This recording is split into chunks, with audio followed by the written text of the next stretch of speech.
আসসালামু আলাইকুম।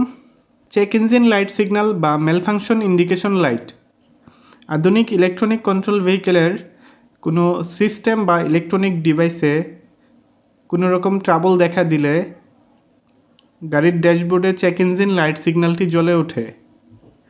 এর মাধ্যমে চালককে সতর্ক করে যে গাড়িতে ট্রাবল রয়েছে, যা ডায়াগনোসিস করে ট্রাবল ফাইন্ড আউট করে প্রয়োজনীয় ব্যবস্থা নিতে হবে। চেক ইঞ্জিন লাইট সিগন্যাল জ্বলার সাথে সাথে গাড়িতে অন্যান্য ট্রাবল সিমটম দেখা দিতে পারে এবং গাড়ি ড্রাইভ করতে অসুবিধা হতে পারে।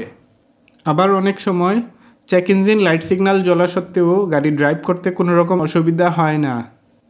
চেক ইঞ্জিন লাইট সিগন্যালটি মূলত গাড়িতে ব্যবহৃত বিভিন্ন সেন্সর অ্যাকচুয়েটরে ট্রাবল দেখা দিলে এটি ডায়াগনস্টিক ট্রাবল কোড আকারে ইঞ্জিন ইসিইউর মেমোরিতে জমা হয়, যা উক্ত ট্রাবল সমাধান করে ডায়াগনস্টিক কিট বা স্ক্যানার দিয়ে ইরিজ করলে চেক ইঞ্জিন লাইট সিগন্যালটি অফ হয়ে যায়। চেক ইঞ্জিন লাইট সিগন্যাল জ্বলার পর যদি গাড়ি নর্মালভাবে চলে, তা সত্ত্বেও ডায়াগনোসিস করে গাড়ির সমস্যা ফাইন্ড আউট করে সমস্যা সমাধান করা জরুরি। এবং চেক ইঞ্জিন লাইট সিগন্যাল জ্বলার পর এটি যদি ব্লিঙ্কিং করতে থাকে, তাহলে তা সিরিয়াস সমস্যা ইন্ডিকেট করে।